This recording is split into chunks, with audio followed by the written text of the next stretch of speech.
The best phone gimbal is not necessarily the one that stabilizes your footage the best. Honestly, all phone gimbals are really good when it comes to stabilizing phone footage. For me, the best phone gimbal is gonna be the one that gets out of my way the most and also gives me the most creative freedom. This is the brand new DJI Osmo Mobile 8P, and this is the Insta360 Flow 2 Pro. Honestly, both of these are fantastic gimbals, feature complete, both purpose designed for creatives, but I really think that at the end of the day, it's gonna come down to the details to determine which one of these is the better phone gimbal. Now for transparency, Insta360 did send me both of these units to compare, which I think does show that Insta360 is really confident to put it up against DJI's most competitive phone gimbal on the market.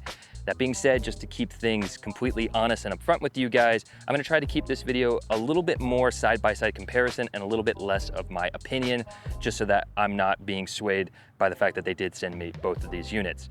And one last unfortunate note is that the DJI Osmo Mobile 8P specifically is not available in the United States as of right now, at least to my knowledge. The Osmo Mobile 8, however, is, which is fairly comparable to this gimbal, so I think this comparison still works, aside from a few things like the touchscreen on the 8P or a few other minor details. So I just had to get all that out of the way before we begin. So when it comes to the build quality and design of these gimbals, starting with the DJI, I find the DJI to be really clean and a bit more on the understated side with that uniform gray color palette.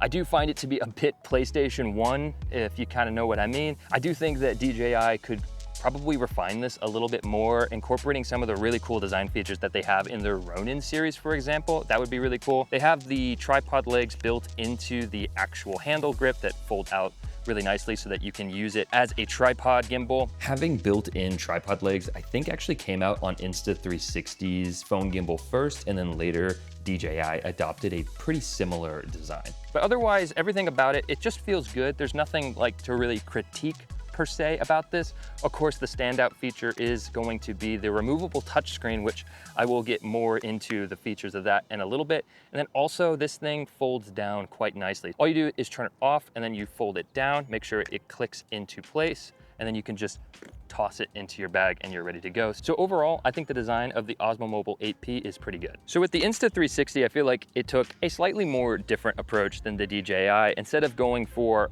absolute professionalism, I found it to be just a bit more fun looking. Obviously, it is professional in the sense that it has this all white design with the black accents on it. That is professional. But what I really like is on the back here, it has a clear plastic piece. So you can actually see the internal components inside the gimbal arm, as well as on the side here. I think that's just something a little bit more unique and something that I actually kind of appreciate. Now, that being said, I do think the DJI has that distinct advantage of having the removable touchscreen on the front, whereas this has more just traditional buttons on it. Some may see that as an advantage because nothing's ever gonna go wrong with this and you're not gonna lose the screen. And I do like the overall button design, but I do think that the advantage of a detachable remote control is definitely something worth noting. One unique thing is this tiny little mirror here on this gimbal, and you might be wondering, well, why in the world is that useful? Honestly, it's for when you're vlogging yourself and you want to use the main back cameras. It gives you just a little bit of something to look at so you can actually frame yourself and get yourself a nice composition while using the better back cameras on your phone. That's also a nice touch. So obviously the best feature when it comes to the Osmo Mobile 8P in terms of build quality is the FrameTap Remote. Now, not only does this thing let you actually control the gimbal from afar, but you can actually preview it on the screen, so you can make sure that your shot is composed exactly how you want to, which when you're filming by yourself is really useful. So let's talk about the most important feature, at least my opinion, the most important feature between these two gimbals, and that's going to be its overall tracking ability and how accurate it is. Now, here is a quick side-by-side test so you can see both of these gimbals are tracking in their native apps, and you can judge for yourself how smooth it is and then also how well did it compose itself. Now, what's cool is that both of these gimbals do offer some sort of a professional composition mode so that you can change how the gimbal is placing you in the frame. So if I want my head to be kind of at the top center, I can do that. Or if I want to frame myself over to the left or the right, I can do that as well in both of these gimbals. So that is fantastic.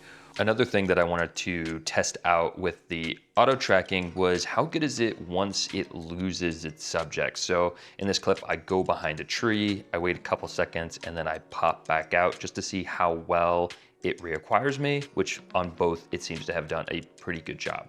Additionally, both of these things come with a little module tracker thing that attaches to the gimbal itself. And why is it useful? Well, specifically, it's useful because, again, we like using other camera apps. And for me specifically, I like using the Blackmagic camera app. So this little module allows me to get autofocus tracking in any camera app, more or less, that I am looking to use, whether that be Instagram or the main camera app or even that Blackmagic camera app.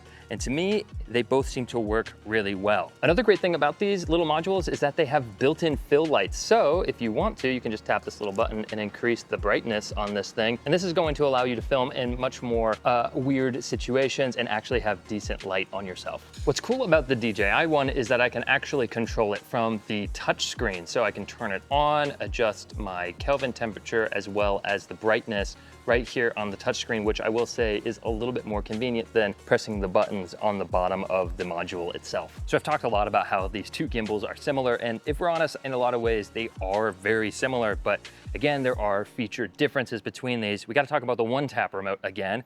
One other thing that it can do besides just letting you view yourself, which is super useful, if you're using other camera apps like we're using the Blackmagic camera app right here, I can use the little remote to actually initiate subject tracking remotely and adjust my composition as well. So now in the Blackmagic app, using the remote, it's tracking me, which is super cool. Now, while having this removable remote is absolutely fantastic, Insta360 does allow you to connect a secondary iPhone or even an Apple Watch as a controller. So you can still control your phone gimbal remotely, but it does require a separate device. The unique thing about the Insta360 Flow 2 Pro is actually pretty dang cool.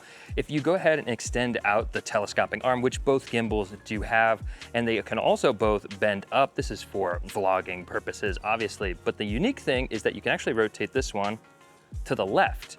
And you're like, okay, well, why would you want to be able to do this? Well, a lot of these phone gimbals don't have a very good tilt range. They stop pretty dang quickly, but with this, they call it free tilt mode, and you can spin this thing for eternity. It'll just keep continuously spinning around a full 360 degrees. And that is probably not in itself the most useful, but how it is useful is it allows you to get some pretty awesome creative dynamic shots, especially when you're getting super low down to the ground, like I was doing for this shot right here. And I think a feature like this definitely opens up some fun creative ideas. Both of those features I find to be uniquely useful, and I kind of wish that both companies would adopt them in future versions of their gimbals. Now, in conclusion, which one of these is better? Honestly, I do feel like it's probably gonna just come down to which one gives you the feature that you're looking for. If you're a solo content creator trying to film yourself a lot, I think the detachable screen is probably going to be your better bet. However, if you're going to be utilizing the phone gimbal kind of as a gimbal operator yourself, I think that the freedom of the free tilt mode makes this a lot better. To me, the tracking features between both seem fairly comparable. And yeah, I don't know, they both have all the features that I'm looking for. They're both the same price. Which one do you all think that you would favor the most? Let me know down below in the comments. I hope that you all had a fantastic week. I'll see you in the next one. Take it easy, guys.